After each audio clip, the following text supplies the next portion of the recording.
After releasing the tube connection, all components need to be checked for damage and soiling.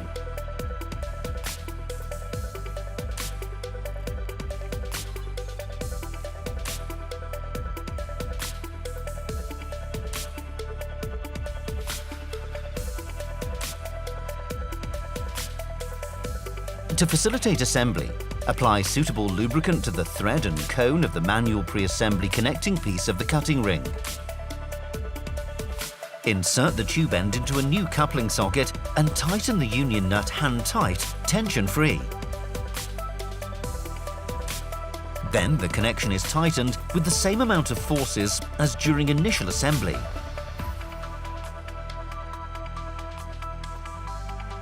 During assembly, the screw socket needs to be held with a wrench.